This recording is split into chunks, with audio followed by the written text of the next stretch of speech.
எழுதிய நிருபம் 1ஆம் அதிகாரம் 9வது வசனத்தை எல்லாரும் பாருங்க, எங்கூட சேர்ந்து படிங்க. இது நிமித்தம் நாங்கள் அதை கேட்ட நாள் முதல் உங்களுக்காக இடைவிடாமல் ஜெபம் பண்ணுகிறோம். எல்லாரும் no no no no no முடிச்சிட்டேன், நான் முடிச்சிட்டேன், நீங்க எங்க போறீங்க? இது நிமித்தம் நாங்கள் உங்களுக்காக இடைவிடாமல் ஜெபம் பண்ணுகிறோம். எல்லாரும் இந்த வார்த்தையை சொல்லுங்க. நாங்கள் உங்களுக்காக இடைவிடாமல் ஜெபம் பண்ணுகிறோம். ஒரு முறை கூட சொல்லுங்க. நாங்கள் உங்களுக்காக இடைவிடாமல் ஜெபம் பண்ணுகிறோம். ஒரு ஆமேன் சொல்லுங்க. அப்படி 5வது வசனத்துக்கு வாங்க. 5வது வசனத்துக்கு வாங்க. நம்முடைய கர்த்தராகிய இயேசு கிறிஸ்துவின் பிதாவாகிய தேவனுக்கு ஸ்தோத்திரம் செலுத்தி எப்பொழுதும் உங்களுக்காக வேண்டுதல் செய்கிறோம். ஒரு முறை கூட எல்லாரும் சேர்ந்து படிங்க. நம்முடைய கர்த்தராகிய இயேசு கிறிஸ்துவின் பிதாவாகிய தேவனுக்கு ஸ்தோத்திரம் செலுத்தி எப்பொழுதும் உங்களுக்காக வேண்டுதல் செய்கிறோம். ஒரு ஆமீன் சொல்லுங்க. 5வது வசனத்திற்கும் 9வது வசனத்திற்கும் ஒரு இணைப்பு இருக்கிறது. என்ன இணைப்பு இருக்கிறது? 5வது வசனம் சொல்லுகிறது உங்களுக்காக வேண்டுதல் செய்கிறோம். எல்லாரும் சொல்லுங்க, உங்களுக்காக. சரி, தேங்க்யூ. 9வது வசனம் என்ன சொல்லுது? உங்களுக்காக இடைவிடாமல் ஜெபம் பண்ணுகிறோம். அந்த இடத்துல ஒரு இடத்தில் வேண்டுதல் என்று சொல்லுகிறார், இன்னொரு இடத்துல விண்ணப்பம் அல்லது ஜெபம் என்று சொல்லுகிறார். 5வது வசனத்தில் அவர் சொல்லுகிறார் எப்பொழுதும் என்று சொல்லுகிறார், எப்பொழுதும் என்று சொல்லுகிறார். 9வது வசனத்தில் இடைவிடாமல் என்று சொல்லுகிறார். அப்போஸ்தலனாகிய பவுல் இந்த கொலோசிய திருச்சபையை பார்த்து உங்களுக்காக நான் எப்பவும் ஜெபிக்கிறேன்ப்பா அப்படின்ற, எப்பவும் ஜெபம் பண்றேன், இடைவிடாமல் ஜெபம் பண்றேன் அப்படின்னு சொல்ல காரணம் என்ன? What is the reason? நோக்கம் என்ன? இது ஒன்று.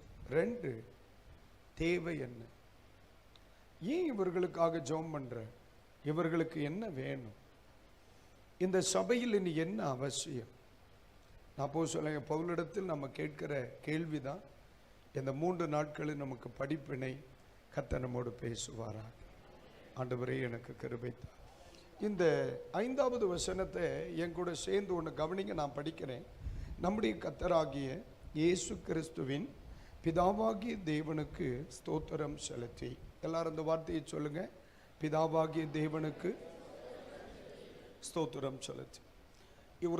ஒரே வசனத்திற்குள்ள ஒன்று சொல்றார், நான் உங்களுக்காக தேங்க்யூ, உங்களுக்காக நான் ஸ்தோத்திரம் பண்றேன்றார். இன்னொரு வார்த்தை சொல்றார், நான் ஜெபம் பண்றேன்றார். மறுபடியும் சொல்றேன், ஒரே வசனத்திற்குள்ள 2 மிக முக்கியமான காரியத்தை சொல்றார். ஒன்று, உங்களுக்காக நான் ஸ்தோத்திரம் பண்றேன் பிரதர் அப்படிங்கிற. இன்னொரு வார்த்தை சொல்றார், இல்லை நான் ஜெபம் பண்ணிக்கிறேன்றார். எவைகளுக்காக ஸ்தோத்திரம், எவைகளுக்காக ஜெபம்? நம்ம ரொம்ப சிந்திக்கணும். இருக்கிறவைகளுக்காக ஸ்தோத்திரம் பண்ணணும், இல்லாதவைகளுக்காக ஜெபம் பண்ணணும். அதுதானே இயல்பு, ஆமாவா இல்லை? ஆண்டவரே நீர் எங்களுக்கு தந்திருக்கிற ஆலயத்திற்காக ஸ்தோத்திரம், ஆமென். இப்போ நீங்கள் அடுத்து ஜெபம் பண்ணுவீங்க, இதை விட பெரிய ஆலயத்தை தருவீராக. இருக்கிறதுக்காக ஸ்தோத்திரம் பண்ணுறீங்க, இல்லாததற்காக ஜெபம் பண்ணுறீங்க. ஆண்டவரே நீர் தந்திருக்கிற ஆத்துமாக்களுக்காக ஸ்தோத்திரம், இன்னும் நீர் தரப்போகிறதற்காக நான் ஜெபிக்கிறேன்.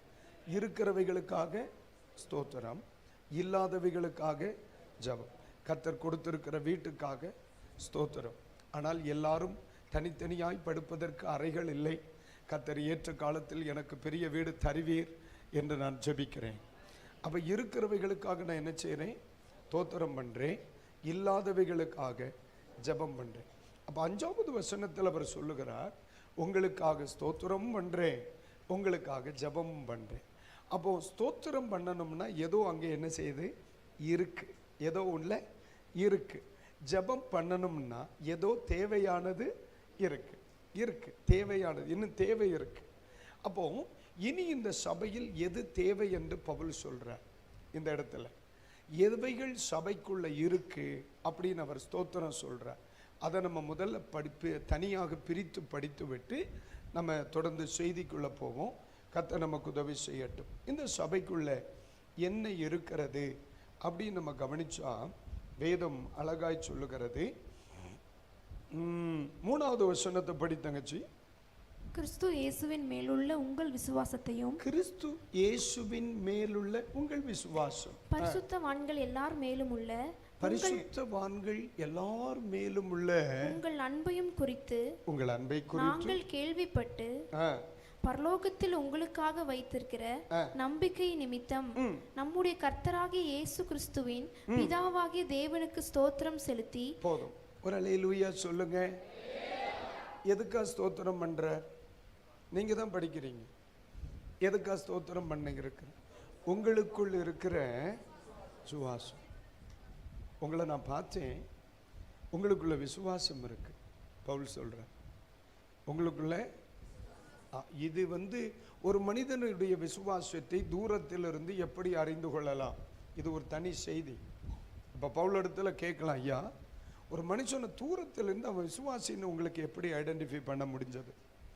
நீங்கள் அவங்க கூட இல்லை, தூரத்தில் இருக்கிற சபைக்கு கடிதம் எழுதுறீங்க. நான் இங்கேருந்து நீர் சொல்லுகிறேன், எப்பா நீங்கள் நல்ல விசுவாசத்தில் இருக்கிறீங்கப்பா.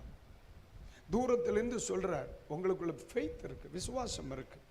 அப்போ ஒரு மனிதனின் விசுவாசத்தை ஒருவன் தூரத்திலிருந்து எப்படி அடையாளம் காண முடியும்? ஒரு அல்லேலூயா. இன்னைக்கு கொஞ்சம் முன்னாடி பாஸ்டர், இயேசு கிறிஸ்துவை சிலுவை சுமப்பதற்கு அவர் மனம் சோர்ந்து போகவில்லை. ஒரு மனிதனுடைய நிறைய சொல்லணும், அதெல்லாம் சொல்ல நேரம் இல்லை. ஒருவனை தூரத்தில் இருந்து கொண்டு அவன் விசுவாசிக்கிறவன் என்று அறிந்து கொள்ள வேண்டுமானால் சிலுவையும் பாடுகளையும் சுமப்பதில் அவன் ஒரு நாளும் சோர்ந்து போகவே மாட்டான். அது அடிப்படை. பாடுகள் ஒரு நாளும் அவனை பாதிப்பது இல்லை. அந்த வார்த்தையெல்லாம் ரிப்பீட் பண்ணுங்க. பாடுகள் ஒரு நாளும் அவனை பாதிப்பது இல்லை. ஆமாம், பிசாசு என்ன நினைக்கிறான்? அந்த பிரச்சனை அவனுக்கு வந்துருச்சு, இனி அவன் கண்டிப்பாக ஆராதிக்க மாட்டான். அந்த பிரச்சனை அவன் குடும்பத்தில் வந்துருச்சு, இனி கண்டிப்பாக அவன் கர்த்தரை தேட, கர்த்தரை நாட, கர்த்தருடைய ஆலயம் போக, கர்த்தருடைய ஊழியத்தை செய்ய விரும்பவே மாட்டான். அப்படிதான் நினைப்பான். யோபுவனுடைய வாழ்க்கையை குறித்து அப்படிதான் இருக்கு. ஆனால் நல்ல தெய்வ பிள்ளைகளை நீங்கள் கவனிச்சிங்கன்னு சொன்னால், பாடுகள் என்பது அவர்களை பக்குவப்படுத்துகிற ஒன்றாக மாற்றிக்கொண்டே இருப்பார்.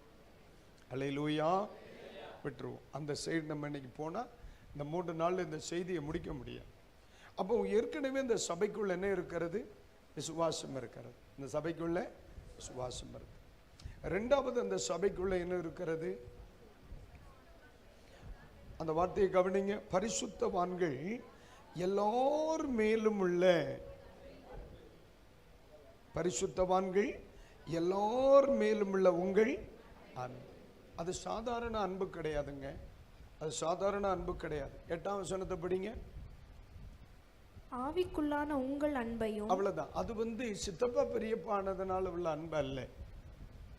நம்ம சொல்லுவோம், என் மாமியார் தான் சபையின் மூப்பர், என் நாத்தனார் தான் சபையில் செக்ரட்டரி, என்னுடைய மூத்த அக்கா புருஷன் தான் இங்கே அவர் அசிஸ்டன்ட் பாஸ்டராக இருக்கிறார். இது அந்த மாதிரிப்பட்ட அன்பு கிடையாது. சித்தப்பா பெரியப்பா அன்பு அல்ல. அப்படிப்பட்ட அன்பு எந்த சபையிலெல்லாம் இருக்குமோ சீக்கிரமாக சபையை சொல்லி முடிச்சிருவாங்க. இது அந்த மாதிரிப்பட்ட அன்பு கிடையாது. இது எந்த மாதிரிப்பட்ட அன்பு? ஆவிக்குள்ளான உங்கள் அன்பு. சொல்லுங்க அந்த வார்த்தையை, ஆவிக்குள்ளான. அப்போ அந்த சபைக்குள்ள என்னெல்லாம் இருக்கு? விசுவாசமும் இருக்கு, அன்பும் இருக்கு. நல்லா இருக்குல்ல அந்த சபை? சரிதானே? விசுவாசம் இல்லாமல் ஒருவனும் தேவனுக்கு பிரியமாய் இருப்பது கூடாத காரியம். அப்ப பேசிக்கான ஃபெய்த் இருக்கு. அடுத்து, அன்பில்லாதவன் தேவனை. அப்போ அடிப்படையான 2 காரியமும் இருக்கு. அப்ப சந்தோஷமா டாக்டர் பட்டம் கொடுத்துட்டு போயிட வேண்டியதானே கழுத? யோசிக்கணுமா இல்லையா? ஆனா இந்த 2ம், அதாவது நீங்க ஒன்று புரிஞ்சுக்கிடணும். அன்பு என்கிற ஒன்று ஒரு இடத்தில் இருக்குமானால், அன்பை குறித்து படிக்கும் பொழுது அன்பிற்கு பின் அடிப்படையாக கீழ்ப்படிதல் என்ற வார்த்தை அங்கு இருக்கும். ஒரு இடத்துல அன்பு சரியாக இருக்குமானால் கீழ்ப்படிதல் நிறைவாக இருக்கும். பைபிளை நீங்க படிக்கும்போது யோவான் சுவிசேஷம் 14ஆம் அதிகாரம் 21 எது அன்பு என்று நம்மால தெளிவா புரியும். யோவான் 14:21 கற்பனைகளை பெற்றுக்கொண்டு அவைகளை கை கொள்ளுகிறவனே என்னிடத்தில் அன்பாய் இருக்கிறான். நல்ல கவனிங்க. கை கொள்ளுகிறவனே அன்பாய் இருக்கிறான். அப்போ கை கொள்ளுதல், கீழ்ப்படிதல் என்கிற வார்த்தை எந்த இடத்தில் இருக்குமோ அங்கே அன்பு இருக்கும். அன்பு எங்கே இருக்குமோ அங்கே கீழ்ப்படிதல் இருக்கும். ஆனால் இந்த இடத்துல நீங்கள் கவனிச்சிங்கன்னு சொன்னால் 8வது வசனத்தை ஒரு தடவை கூட படி மக்களே. ஆவிக்குள்ளான உங்கள் அன்பை அவனே எங்களுக்கு தெரியப்படுத்தினான். ஒரு முறை கூட படிங்க. ஆவிக்குள்ளான உங்கள் அன்பையும் அவனே எங்களுக்கு தெரியப்படுத்தினான். கைகளை உயர்த்தி ஒரு அல்லேலூயா, அல்லேலூயா, அல்லேலூயா. யாரோ ஒருத்தர் வந்து போட்டு கொடுத்துருக்கான் பார்த்துக்க, வந்து சொல்லியிருக்கான். இந்த சபையிலிருந்து யாரோ ஒரு ஆள் யார்கிட்ட வந்திருக்கா, பவுல்ட்ட வந்திருக்கார். வந்து இவர் சொல்லியிருக்கார், அந்த பிள்ளைகள் நல்ல விசுவாசத்தில் இருக்கிறாங்க, நல்ல அன்பில் இருக்காங்க அப்படின்னு சொல்லி கொடுத்துருக்காங்க. இன்றைக்கு பகல்வெளி இந்த உபவாச ஜெபத்தில் கலந்து கொண்டிருக்கிற எல்லாருக்கும் நான் சொல்லுகிறதான ஒரு வார்த்தை, நம்மை குறித்து இப்படி சொல்ல தக்க ஒரு சாட்சி உள்ள வாழ்க்கை வாழ கர்த்தர் நமக்கு கிருபை தருவாராக. அல்லேலூயா. சரி, இனி 6வது வசனத்தை ப்ளீஸ் ஒரு முறை வாசிங்க தங்கச்சிமா. அந்த நம்பிக்கையை குறித்து நீங்கள் முன்னமே சத்திய வசனமாகிய சுவிசேஷத்தினாலே கேள்விப்பட்டீர்கள். அந்த சுவிசேஷம் உலகமெங்கும் பரம்பி பலன் தருகிறது போல உங்களிடத்திலும் வந்து நீங்கள் அதை கேட்டு, இந்த வார்த்தையை கவனிக்கணும், கேட்டு தேவ கிருபையை சத்தியத்தின்படி அறிந்து கொண்ட நாள் முதல் அது உங்களுக்குள்ளும் பலன் தருகிறதா இருக்கிறது. இந்த சபையில் இருக்கிற இன்னொரு கேரக்டர் இருக்கிற பாருங்க. நான் மறுபடியும் படிக்கிறேன், நீங்க தான் எனக்கு சொல்ல போறீங்க. இந்த சபைக்குள்ள இன்னொரு கேரக்டர் இருக்குது பாருங்க. நீங்கள் அதை கேட்டு தேவனுடைய கிருபையை சத்தியத்தின்படி அறிந்து கொண்ட நாள் முதல் அது உங்களுக்கு பலன் தருகிறதாக இருக்கிறது. ஒரு முறை கூட படிக்கிறேன், நல்லா கவனிங்க. நீங்கள் அதை கேட்டு தேவனுடைய கிருபையை சத்தியத்தின்படி அறிந்து கொண்ட நாள் முதல் அது உங்களுக்குள் பலன் தருகிறது. கைகளை உயர்த்தி ஒரு ஆமேன்னு சொல்லுங்க. இதுக்கு நீங்க எனக்கு என்ன பாயிண்ட் தருவீங்க? புரியல, பேசுங்க. ஏன் ஒரு மாதிரி பாக்குறீங்க? நானே பேசிட்டு இருந்தா சத்தியத்தை, அப்ப இந்த சபைக்குள்ள என்ன அறிவு இருக்கிறது? சத்தியத்தை அறிகிற அறிவு இருக்கு. அந்த அறிந்த சத்தியம் பலன் கொடுக்கிற அனுபவம் இருக்கு. நான் சொல்றது எத்தனை பேருக்கு புரியுது? இந்த சபைக்குள்ள இருக்கிற பெஸ்ட் கேரக்டர் என்ன? சத்தியத்தை அறிகிற அறிவு இருக்கு. சிலருடைய வாழ்க்கையில சத்தியத்தை அறிகிற அறிவு இருக்கும், ஆனா அறிவின் பலன் இருக்காது, பலன் இருக்காது. வசனம் நல்ல அறிவு இருக்கும், ஆனா அந்த வசனம் அறிந்ததற்குரிய பிரதிபலிப்பு அவங்கள்ட்ட மனம் திரும்பணும்னு தெரியும், மனம் திரும்ப மாட்டான். அன்பா இருக்கணும்னு தெரியும், ஆனா அன்பா இருக்க மாட்டான். ஆராதிக்கணும்னு தெரியும், ஆனா ஆராதிக்க மாட்டான். கர்த்தருக்கு கொடுக்கணும்னு தெரியும், ஆனா என்ன செய்ய மாட்டான்? குளிக்கணும்னு தெரியும், கழுத குளிக்க மாட்டான். பார்த்துக்க, இப்ப புரியுதா உங்களுக்கு? அதுதான் புரியுற மாதிரி சொன்னேன். எப்பவுமே ஸ்பிரிச்சுவலா பேசினா ஒரு மாதிரி முறைச்சு பாக்குறீங்க. அப்ப நீங்க புரிஞ்சுக்கணும், சத்தியத்தின் அறிவு இருக்கு, அநேகரிடத்தில் பலன் இல்லை. இததான் கட்டாயப்படுத்துகிறார் தெய்வ மனிதனாகி யோவான். மனம் திரும்புங்கள் அப்படின்னு பிரசங்கம் பண்ணினார். அதே யோவான் சொன்னார், மனம் திரும்புதலுக்கேற்ற கனிகளை கொடுங்கள் அப்படின்னு சொன்னார். நம்ம அபிஷேகம் பண்ணப்பட்டோம்னா அந்த அபிஷேகம் பலன் செய்யணும். நம்ம ரட்சிக்கப்பட்டோம்னா அந்த ரட்சிப்பு பலன் செய்யணும். நம்ம ஆராதிக்கிறோம்னா அந்த ஆராதனை நம்ம வாழ்க்கையில பலன் செய்யணும். நம்ம ஒரு ஆவிக்குரிய சபைக்கு போறோம்னா நம்முடைய வாழ்க்கையில் அது பலன் செய்ய ஆரம்பிக்கணும். ஆமாவா இல்லையா? சரி, உங்களுக்கு ஜுரம் வருமா வராதா? இந்த ஊரை பத்தி எனக்கு நாட் ஐடியா. இந்த ஜுரம் வருமா வராதா? ஜுரம் வரும் பொழுது எதெல்லாம் சேர்ந்து வரும்? கொஞ்சம் சத்தமாக சொல்லி இருக்கலாம். அண்ணே, சளி வரும், உடம்பு வலி வரும், தலைவலி வரும். அதுதான் மாமியார் வந்தாலும் வருது, அது வேறையோ இருக்கலாம். தலைவலி வரும், அடுத்து இருமல் வரும். வந்தது ஜுரம்தான், அது ஃபேமிலியா வருது. பார்த்தீங்களா? தலைவலியோட வருது, சளியோட வருது, இருமலோட வருது, வேற உடம்பு வலியோட வருது, தலைவலியோட வருது. அப்ப வந்தது எதுதான்? ஜுரம் தான். ஒரு ஜுரமே வித் ஃபேமிலியோட வருது. வச்சனம் சும்மா வருமா?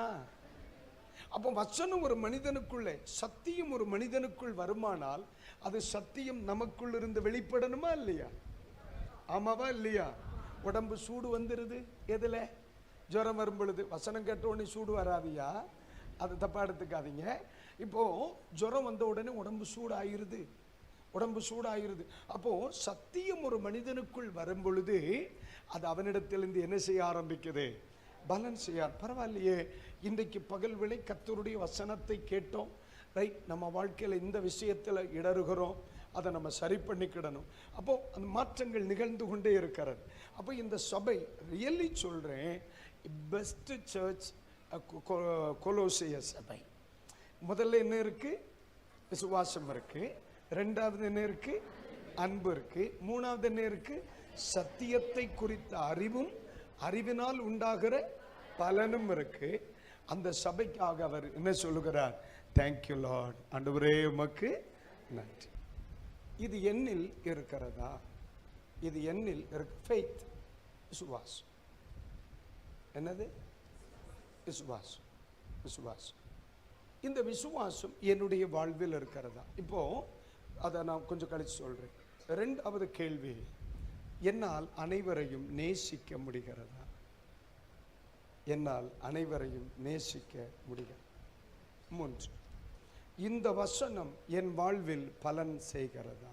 இந்த கேள்வி ஒரு மனிதனில் எழுப்பி தன் மனசாட்சிக்கு அவன் சரியாக கட்டுப்பட்டு பதில் சொல்லுவானே ஆனால் இனி உள்ள பிரசங்கம் உங்களுக்கு பயனுள்ளதாக இருக்கும். அல்லேலூயா, அல்லேலூயா. பஸ்ரியா, என்னுடைய விசுவாசம் பலகீனம் உள்ளதுதான். அடிப்படையான விசுவாசம் என்னன்னு சொல்லட்டுமாமா? வாங்க, லூக்கா சுவிசேஷம், மார்க்கு சுவிசேஷம் 11ஆம் அதிகாரத்துக்கு வாங்க. மார்க்கு சுவிசேஷம் 11ஆம் அதிகாரத்துக்கு வாங்க. அதுல 21வது வசனம் இருக்கான்னு பாருங்க. பேதுரு நினைவு கூர்ந்து. அப்ப அது இல்ல தங்கச்சிமா, அது இல்லையோ? அதுதான் தொடர்ந்து படி. பேதுரு நினைவு கூர்ந்து அவரை நோக்கி, ரபி, இதோ நீர் சபித்த அத்திமரம் பட்டு போயிற்று என்றான். மக்களே, அது இருக்க வாய்ப்பே கிடையாது. நான் வாரம் ஒரு நிமிஷம். அதுதானோ நான் வாரம்ல ஃபெய்த்தை குறித்து அதில் தான் வருதா? 22 படி, 21 வேணாம். இயேசு அவர்களை நோக்கி, இயேசு அவர்களை நோக்கி, தேவனிடத்தில் விசுவாசம் உள்ளவர்களாய் இருங்கள். எல்லாரும் விசுவாசத்தை கொஞ்சம் பார்க்கலாமா? ஒன்று, தேவனிடத்தில் விசுவாசமாய். First one, faith. நான் ஆண்டவரை விசுவாசிக்கிறேன். நான் ஆண்டவரை இதை ஒன்று பரிசோதனை. நான் இயேசுப்பா மேலே. இப்போ இதுக்கு கூட இன்னொரு வசனம் எழுதிக்கிறீங்களா? யோவான் 14ஆம் அதிகாரம் 1ஆம் வசனம் தானே? உங்கள் இருதயம் கலங்காதிருப்பதாக தேவனிடத்தில் விசுவாசமாயிருங்கள், என்னிடத்திலும் விசுவாசமாயிருங்கள். அப்ப ஃபர்ஸ்ட் ஃபெய்த் எது மேல? ஆண்டவர் பேரில், பிதாவாகிய தேவன் பேரில், இயேசுவின் பேரில், பரிசுத்த ஆவியானவரின் பெயர். இவங்க மூன்றும் ஒருவர் இல்லைங்களா? இவர்கள் மேல் நம்முடைய விசுவாசத்தை ஒன்று பரிசோதனை செய்துருவோமா? ஏம்மா, இவங்களை நீங்க விசுவாசிக்கிறீங்களா இல்லையா? பிதாவை விசுவாசிக்கிறீங்களா? ஆமாவா இல்லையா? இயேசுவை விசுவாசிக்கிறீங்களா?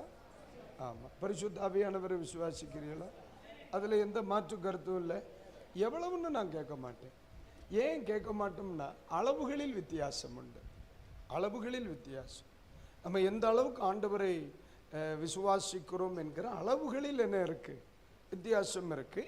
அவரவருடைய அளவுகளுக்கு தக்க தேவ கிருபையை கர்த்தர் என்ன செய்கிறார்? கொடுக்கிறார். அப்போ நான் பிதாவை விசுவாசிக்கிறேன், இயேசுவை விசுவாசிக்கிறேன், பரிசுத்த ஆவியானவரையும் விசுவாசிக்கிறேன். சரி, ரெண்டாவது விசுவாசம். அடுத்த வசனம் என்ன? 23 படிங்க.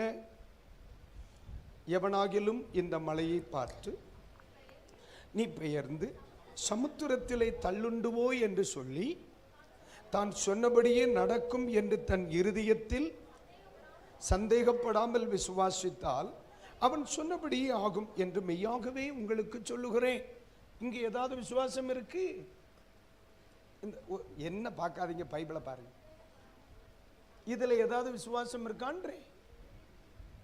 இதுல ஏதாவது விசுவாசம் இருக்கானே? நான் உங்களை சந்தேகப்படலை சகோதரி, என்ன விட்டுரு. இதில் ஏதாவது விசேஷமா இருக்கான்றே, இதில் என்ன ஃபெய்த் இருக்கு? தான் சொன்னபடியே நடக்கும் என்ற விசுவாசம். நான் சொன்னேன், அது நடக்கும். தன்னுடைய வார்த்தையின் மேல் தனக்கு இருக்கும் விசுவாசம்.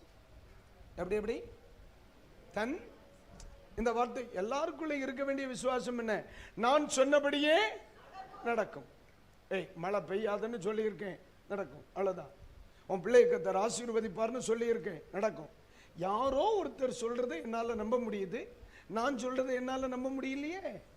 சில ஆட்கள் பார்த்திருக்கீங்களா? பக்கத்து வீட்டுக்காரன் சொல்லுவான், அக்கா தைரியமா இருக்கா, எல்லாம் சரியாயிரும்பா. அடுத்தவ வீட்டு அவ குளிக்காதவ, அவ விசுவாசமே கிடையாது அவளுக்கு. ஆனா அவ சொல்லுவா நடந்துரும்ன்றவா. அவ வார்த்தையை இவன் நம்புவான். ஆனா இவன் வார்த்தையை இவன் என்ன செய்ய மாட்டான். ஒரு ஆவிக்குரிய பிள்ளையின் இரண்டாவது விசுவாசம் தன்னுடைய தன்மேல், தன் விசுவாசத்தின் மேல், தன்னுடைய வார்த்தையின் மேல் அவனுக்கு இருக்கிற நம்பிக்கை, விசுவாசம். அந்த வார்த்தை ஒரு முறை கூட சொல்லுங்க பார்க்கலாம். தான் சொன்னபடியே நடக்கும் என்று தன் இருதயத்தில் சந்தேகப்படாமல் விசுவாசித்தார். அப்ப இரண்டாவது விசுவாசம் என்ன?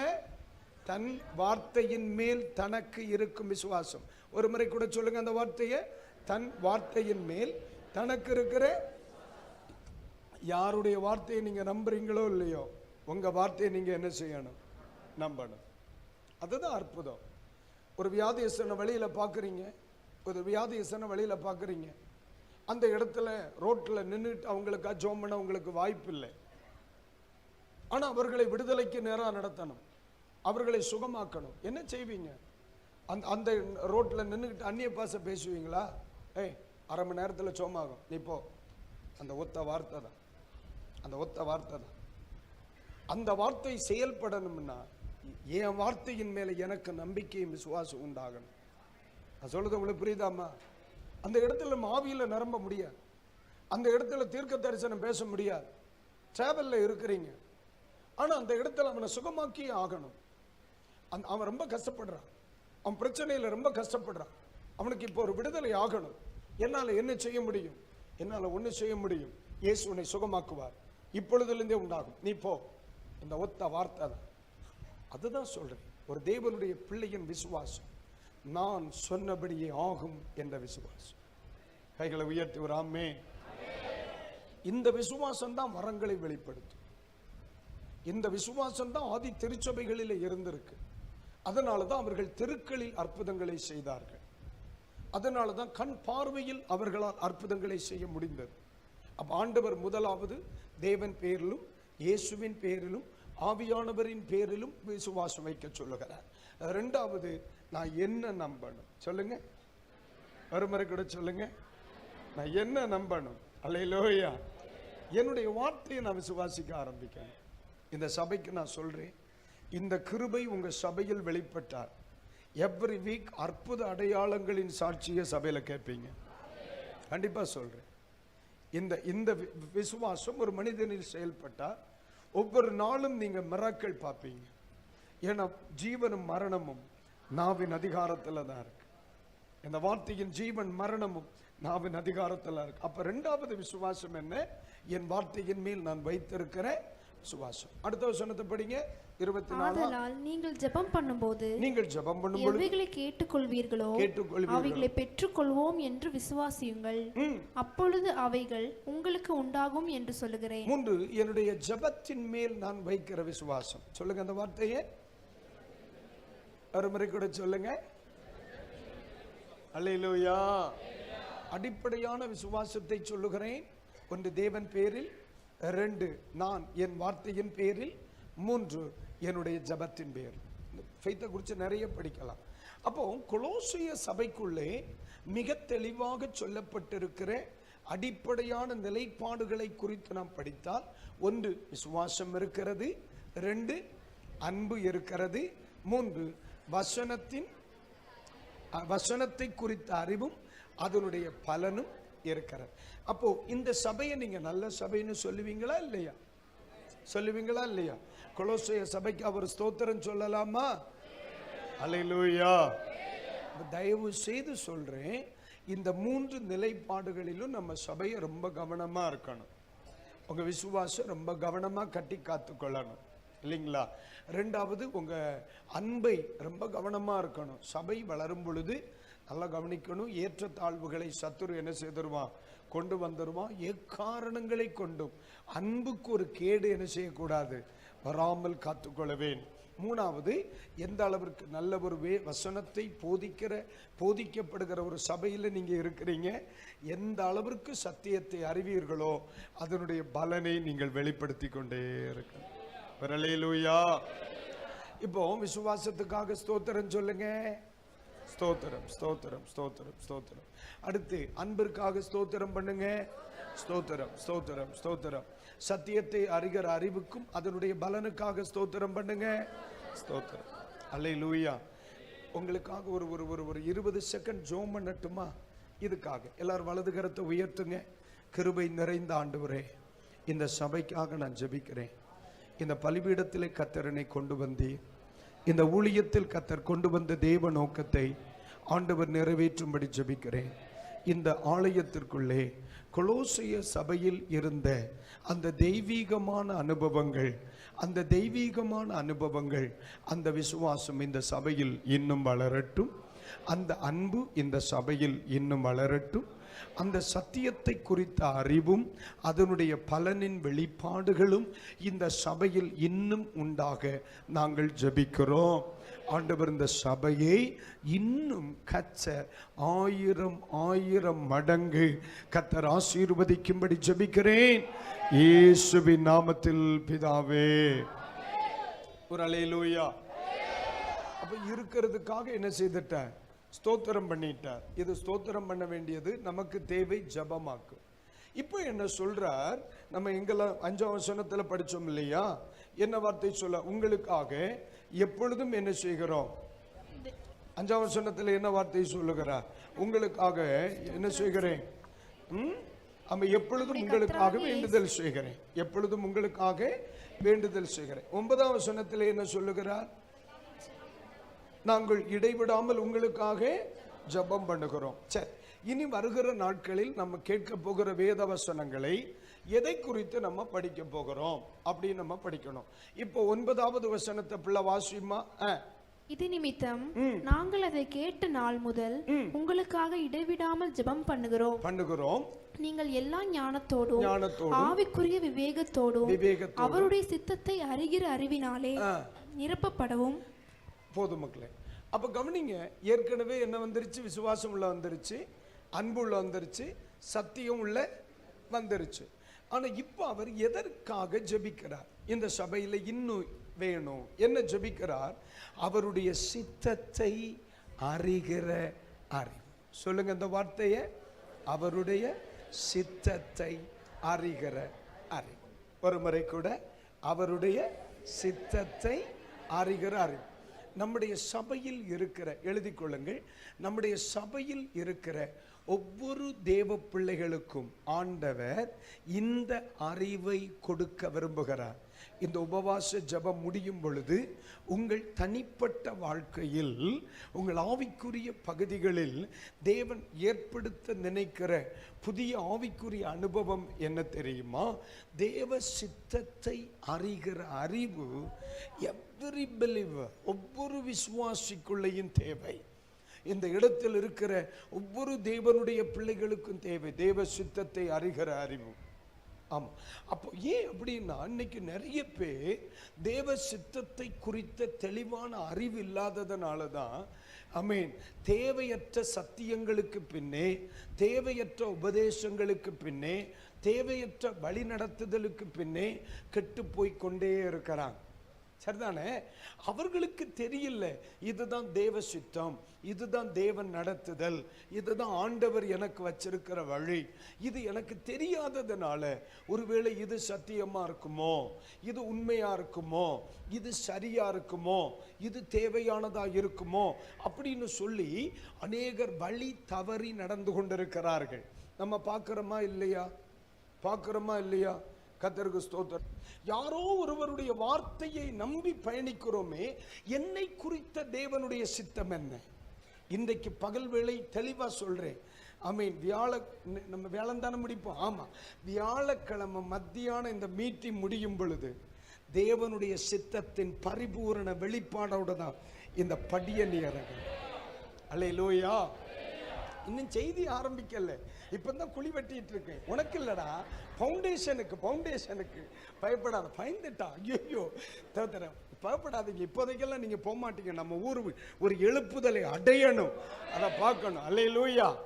இருந்தாலும் திடீர்னு உங்க இருதயம் ஹெல்த்தியா இருக்கான்னு இப்படி சில வார்த்தையை சொல்லுவேன். நீங்க பயந்துடப்படாது, இந்த குழி வெட்டுறதா, பயப்படாதீங்க. அப்ப கவனிங்க, தேவனுடைய சித்தத்தை அறிகிற அறிவு. சொல்லுங்க அந்த வார்த்தையே,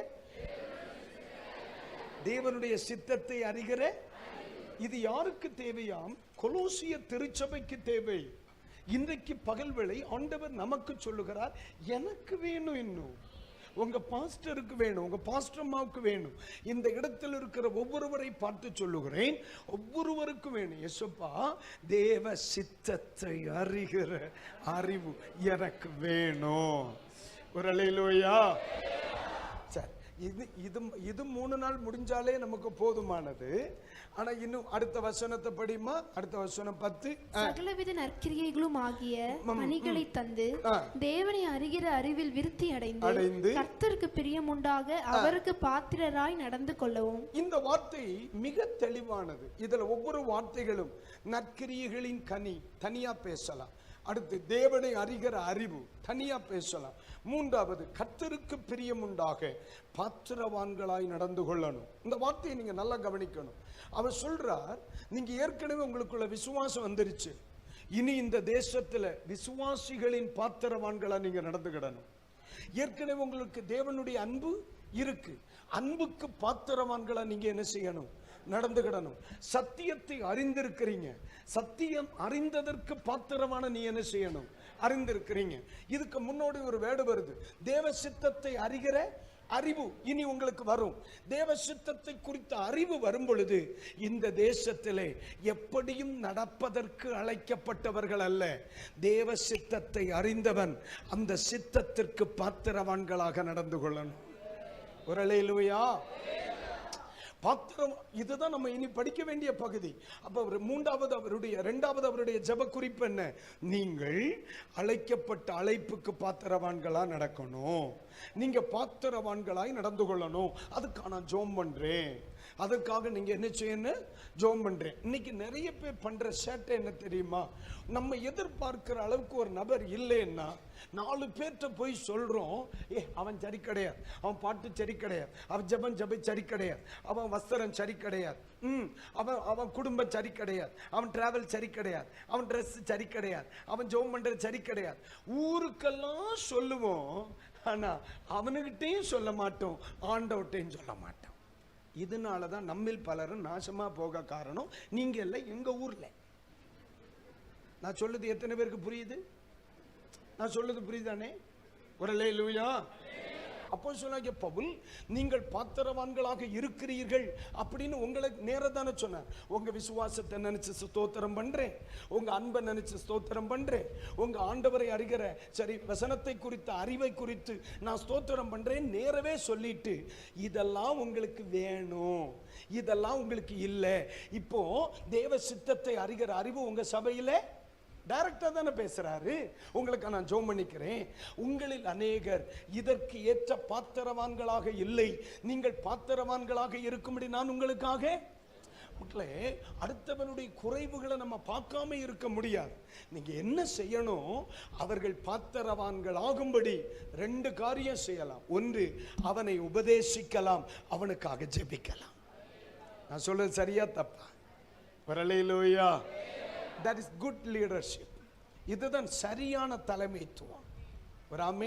ஒரு நல்ல லீடர் வருகிறவையெல்லாம் சொல்றதை கேட்டு நம்ம செய்ய ஆரம்பிச்சிட்டோன்னு வைங்க, என் பாலிசியில சொன்னா கோமணம் வரைக்கும் மிஞ்சாது. என் பாலிசியில சொன்ன என் ஜபையில் இப்படி தான் பேசுவேன். அவுத்துருவான், ஒருத்தன் பேண்டை அவுத்துருவான், ஒருத்தன் சட்டையை அவுத்துருவான், ஒருத்தன் கண்ணாடியை பிடிங்கிட்டு போயிடுவான். நம்ம என்ன செய்யணும்? நிற்கிற வண்ணமாகவே நிற்கணும். நடக்காது, சோழி முடிச்சிருவானுமே. நான் சொல்லுறது புரியுதா உங்களுக்கு? அப்ப இவர் என்ன சொல்லுகிறார்? உங்களுக்கான ஜோம். இதெல்லாம் விளையாட்டு அல்ல, இதெல்லாம் குறைந்தபட்சம் 10 மணி நேரம் பேசி முடிக்க வேண்டிய தேவ செய்திகள் இது. அவர் சொல்லுகிறார், உங்களுக்கு நான் ஜோம் பண்றேன், என் பிள்ளைகளுக்குள்ள அன்பு இருக்கு, அதுக்கு பாத்திரவான்களா நடக்கணும். என் பிள்ளைகளுக்குள்ள ஆமீன் வசனம் இருக்கு, அதுக்கு பாத்திரவான்களா நீ நடக்கணும். என் பிள்ளைகளுக்குள்ள விசுவாசம் இருக்கு, அதுக்கு பாத்திரவான்களா நடக்கணும்.